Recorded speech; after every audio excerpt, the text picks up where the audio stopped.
Welcome to Rebecca Sounds Reveille. Today's show is really exciting because I have somebody who is just a delight.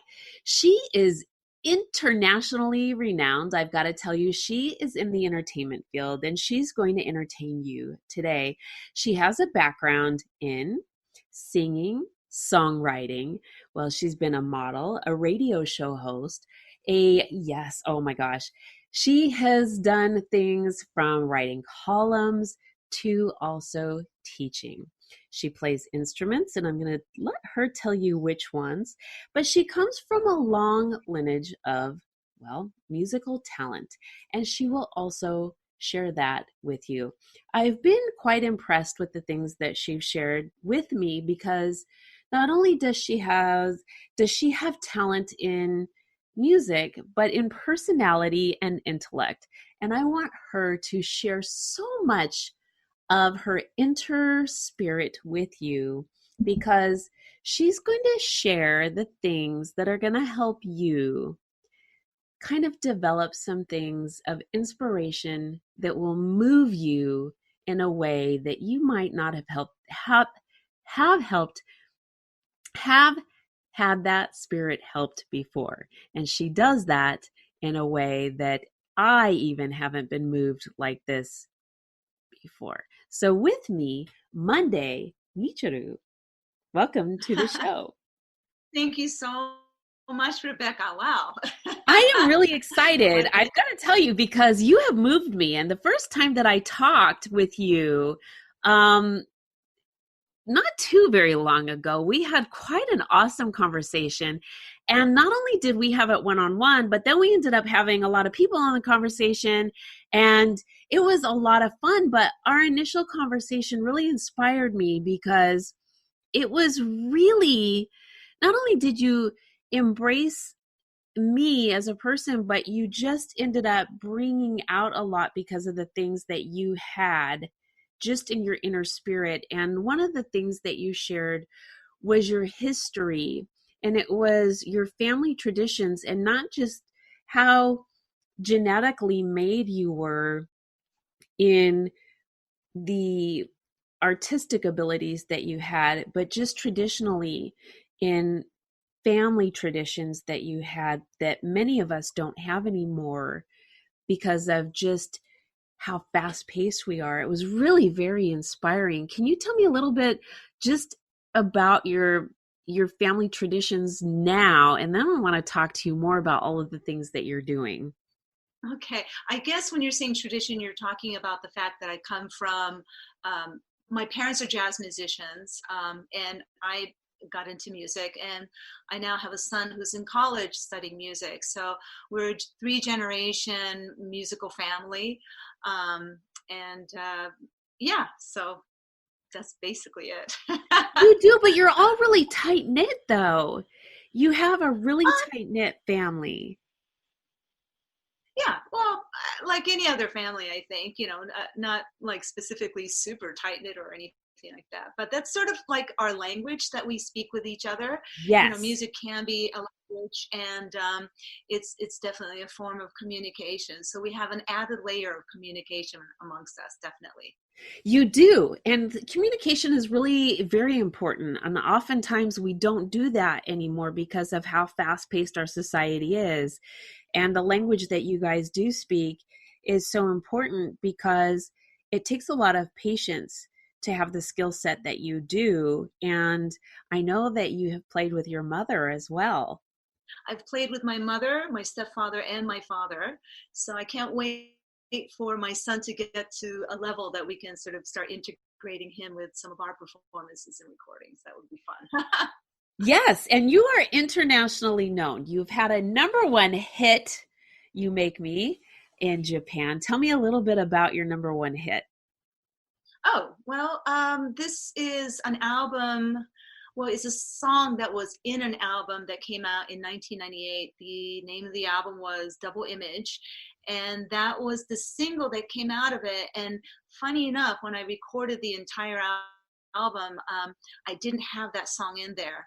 And we were looking at the songs my manager and I, who also worked for the record label, we were sort of feeling like there wasn't one song that was a single, and I thought, I think I have something that I started that might be really good.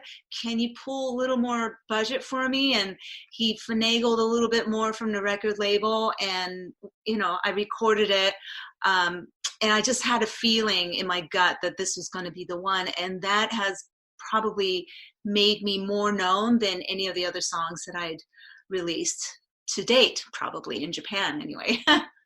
This is pretty exciting. Let me ask you a question. When you were recording that or touring for that, was that how you ended up obtaining lead roles in? Yes. No, actually, I was living in LA, where I had grown up for a good period of my youth, and I got scouted by somebody to be a lead in a film. And the film was about an opera singer, and I had never acted. It wasn't really something that I was interested in pursuing as a career by any means. But because I had the classical music background playing the flute, and also because I was a singer, they thought that I would be appropriate for the role. Plus, the director was known to only debut people who had never acted before in his lead, as a lead in his films, which was a really interesting and different perspective to filmmaking and character building. Oh, I don't know if you call it character building, whatever it is, of playing characters by people who are closest to the character without pretending to be the character, if that makes any sense.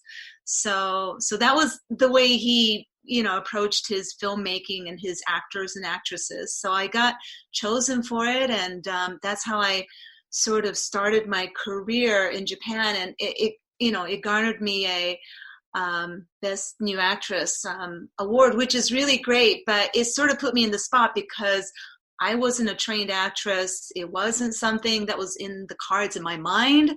So I felt, I was suffering from imposter syndrome probably for the first 4 years or so.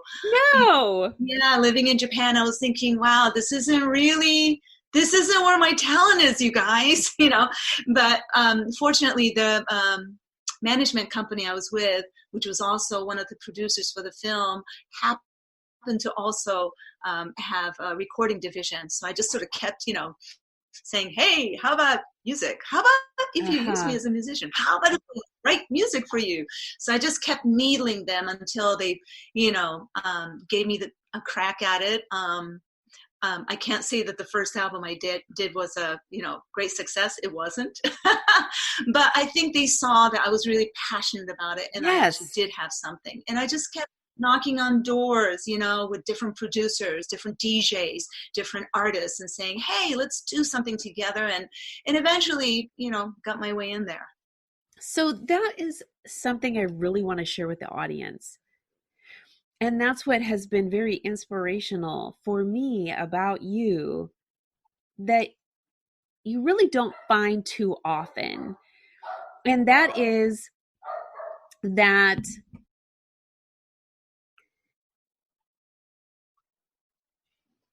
was really what inspired me about you, that hasn't really resonated with me from someone else, is that you knew so deeply and someone gave you an opportunity as a lead, but you followed that passion and you were really saying, this is what I want to go after. And that's what I want to convey to the audience. When you know what you want to do, you really need to pursue that, because that will stay within you. And like you said, needle you and kind of needle point you to the direction that you really need to go. You have to stay with it, because if you don't follow your heart, you really truly aren't happy. And like you said, you felt kind of like impersonating, like you're really just not doing what you know you're supposed to do, and you're kind of faking it. Yeah. I think, in your gut when you're in the right place, I think especially when you're younger, maybe even when you're older. I'm not sure yet on that, but I think it's important to try different things because you don't know what opportunities could open up by trying. If I hadn't tried the acting role, even though I knew I wouldn't, like know what I'm doing, I just had to have the blind faith that, gee, this is an opportunity that, like, who gets an opportunity to be a lead in a film, not pursuing it? Like, it just falls in your lap. I'd be a fool to say, no, I'm not going to do it. And I did the best that I could, and I was given opportunities as a result of that. So I think it's really important to sort of always keep your channels open and just sort of, embrace things as they come, and just sort of, sort of like trying on clothes. Oh, let me see this. Let me not say no to this shirt. Let me try it on first. Okay, let me try it on. Yeah, I like it, but maybe it's not my color. But because I know now the shape looks good on me, let me try another shape in a different color, So I think it's just sort of part of that, putting it onto your skin, trying things, internalizing it, letting it out. And then that's where you sort of see the balance of, is it right for me or not? I have to agree with you. And taking that and looking at the perspectives is so important. And even if we don't have certain opportunities, looking at different perspectives from where we're at and seeing what they could be or what they could not be, because we don't know always what we have if we just stay in this linear position. Yeah. And then you have done something that a lot of people don't do, and that is take what they have and invest it in other people. And you are doing much of that now with taking the skills that you have and providing other people with a skill set that's going to take them places as well. Yeah. So, getting into music and particularly singing, songwriting was something that I wanted to explore, and I did. And I felt that it was the way that I could best express myself. So part of that, of course, is, not just writing the music, and also ended up doing the production, but also writing the lyrics to it. So as time went on, while I was living in Japan, I started to actually get called by producers and record labels. Hey, do you mind if you help out this young singer? She doesn't, she's never been in a studio and whatever. So I started sort of getting into, I guess, artist development is what you would call it. Mm-hmm. And what I found is that it gives me great joy to be able to impart any wisdom or experience or knowledge that I could have and share that with someone who's coming up, because that's something that I have enjoyed. Or, the few rare occasions where there was the elderly stateswoman or man, whatever, who hadn't been so generous to share information, that's hurtful. So I really believe in the concept of passing on information. I think that's really important. When I moved back to the States, it was the year 2000. I became a mother. My son is now 19, and we talked about the fact that he's not 19 yet, but in another month. But we talked about the fact that he's in college now, and he's studying music, alto sax, jazz, as a matter of fact. But as a result, it sort of really fermented that nurturing spirit inside of myself. And recently, the past 2 years or so, I was thinking, what can I do to teach? Mm-hmm. And I didn't feel singing was really what I wanted to teach. I think there's a lot of great singers and singing teachers in New York, but I thought it had to be something unique that I can do, that I am good at, that no one else can teach. And what I discovered, looking at various courses and curriculums offered in conservatories and music schools and colleges, whatever, was that there's no lyric writing classes. And I found that really interesting, because particularly as a singer, and if you want to be not borrowing other people's voice, meaning you're not borrowing their words, you're not borrowing their melodies. If you want to be expressing yourself purely, you have to learn how to do it, And it's a very ethereal concept, because there really is no right in lyric writing, but there's a lot of wrongs. So That's a good point, though.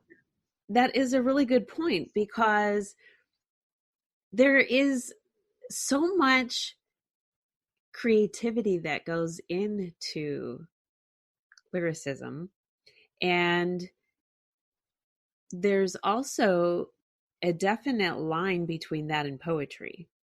yeah, absolutely. Absolutely. Actually, it's funny you say that, because I was speaking with this guy who teaches poetry. He's a poet, and he teaches at the New School in New York, great school. And he and I were speaking about the possibility of, hey, what do you think of the idea of lyric writing, classes? He goes, I actually was asked by the school to teach lyric writing. I said, really? He said, yeah, because they figure that's what I do. I write poetry. He goes, but I couldn't do it. After one semester, I decided to suspend it. And I'm like, really? Why? He goes, it's a little hard. And I could understand that, because again, there's no rule. Not even like, poetry and also has its things, but there's also that it skims the surface of rules and no rules, but when you're not doing it well. And it's similar to lyric writing, or rather singing the lyrics, because particularly if you're a singer, you just know how the melody will roll with the words. Yes. Yeah. So True. yeah, it's a really fascinating thing for me to do. It's very challenging, and I did my first course over the summer, and it was a joy. I had great students, and they were super open. It was almost like having therapy, because you're really sort of pouring your heart into the expression of these words, and sometimes it's not always the good stuff. It's not just about love and gee, I'm having a great day and yeah, sunshine. Sometimes a lot of stuff like, man, and so reaching into yourself and pulling out some of the uglies and trying to beautify that into words, into a melody, is not always easy. Well, it's really interesting that you say this, and some people don't really understand why it's so important to understand language, not only the Yes. English language, but other languages as well, because many of our languages come from the base of Latin languages, the Latin language. And when you can understand that, that can open up a whole colorful palette of meaning.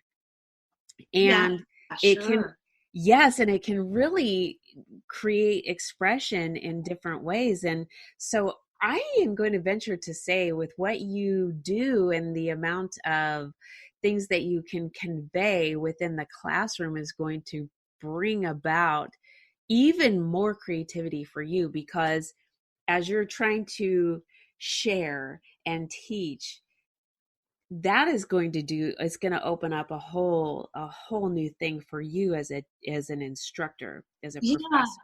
I think this is sort of the beauty of teaching. This is something that I discovered when I was helping out some of these singers in Japan, was that by teaching them things, I had to give an answer to their questions. And then things that would maybe be second nature to me, or things that I hadn't thought about, the hows was something I had to describe to them.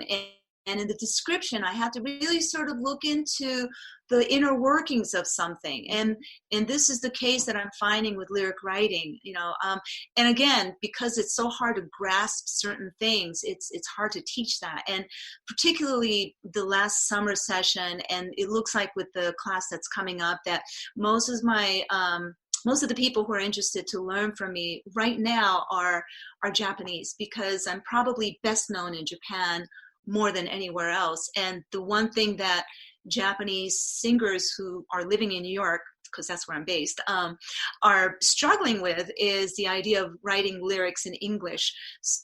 So this is actually part of the struggle. The grammar also can be an issue as well. So I have had to try to find different ways.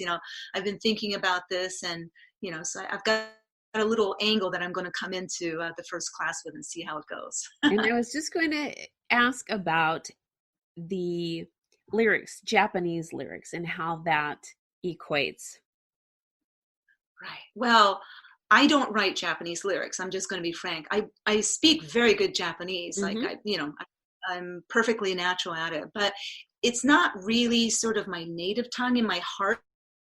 So I've always written in English and sang in English. Although there's been a few times I've stuck in some Japanese into my songs, but that's not, anyhow. But with some of these singers that are coming in and they're wanting to learn to, write in English, I was thinking about the fact that the Japanese lyrics that I've translated, I have to mention, several Japanese lyrics into English.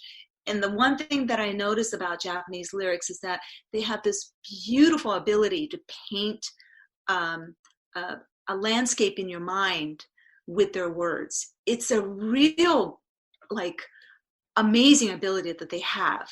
The most, excuse my language, sorry to say this, but some of the most stupidest pop songs I've heard, when I listen to the lyrics and really sort of analyze it, they're gorgeous. I'm like, wow, that's like mind blowing.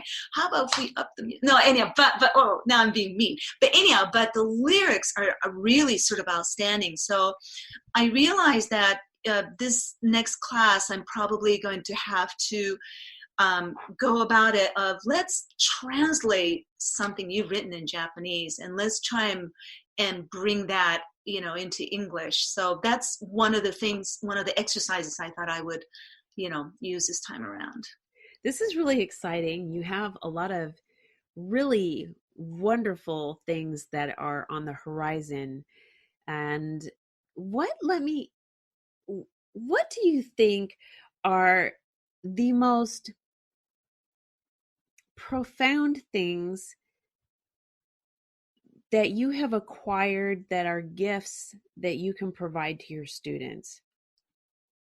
Most profound things. Yeah. Well, I think probably, again, going back to the idea of pulling out,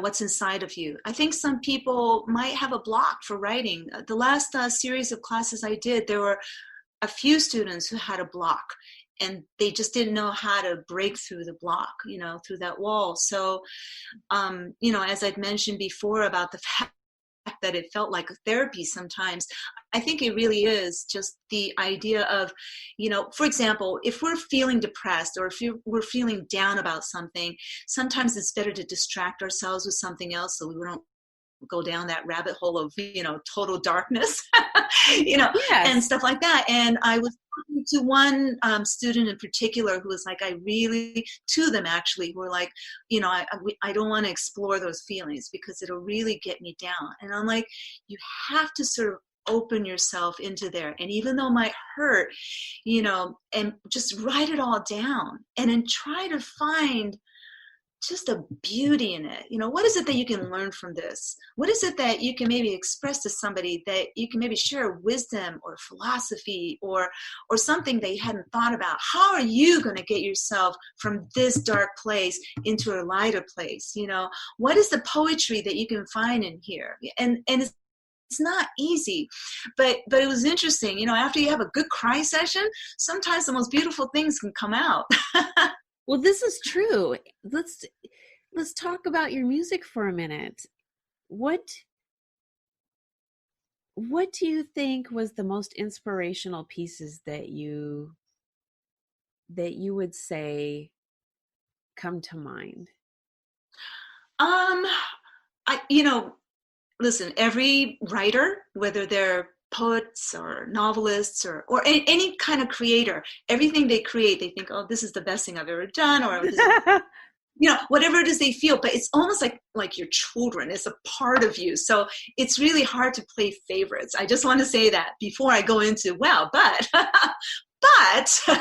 I do have a few songs that definitely for me lyrically stand out. Like, wow, that was something that I really sort of felt I stuck myself into.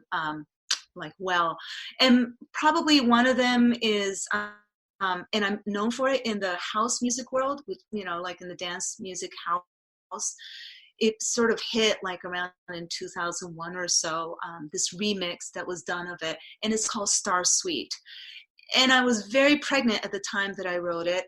It's a and I should say it's a collaboration with Shinichi Osawa, who is the leader of Mondo Grosso, and also this one other guy. So it's a suite. So there's 3 pieces. The third piece being, bless you, the third piece being, with song. But it was a spoken word piece. So I wrote the whole thing as poetry, as I'm speaking it like a dialogue of a story of my idea being, after traveling a lot throughout Asia, like Thailand and Indonesia and other places, you go sometimes to these, smaller villages, not the city. Even in the city you see it, but the smaller villages, you see this idyllic, beautiful, landscape of, traditions and beautiful nature, and you see the traditional cultures and how they eat and how they are with their family and the community overall. And then you look into their cities and it's like the polar opposite, and all of the the things about the city that can really seem vigorous and stimulating, but there's sometimes a loss of soul in it. So I told a story about a young girl journey, growing up in a small village, coming to the city, and then going back to her village to actually find what she had been searching for, sort of thing. So it's something that I see a lot. It's something that really I feel also with myself, so I live now in the countryside and I love it, but I still go to the city a lot. Yeah, something like that is something that, yeah. Well, this is really exciting. I have been so inspired by you, and I know that the audience is going to be too. How can they connect with you and find out more about everything that you've got going on? Well, so I do have the new website and I have a contact information there. So you can reach me at www.mondaymichiru.com. Perfect. I so thank you for your time today and everything that you have done, and the inspiration that you are giving to not only me, but the audience and your students. This is really exciting. Thank you. I really appreciate it. I appreciate this time, and you've been so generous with me. I really appreciate everything. Thank you. Thank you. And I want to thank all of you for tuning in to another episode of Rebecca Sounds Reveille. I ask that you share all the information that you have heard today with your friends, your family, your loved ones, your colleagues, everybody that you know, and everybody that you don't. Thank you. Bye.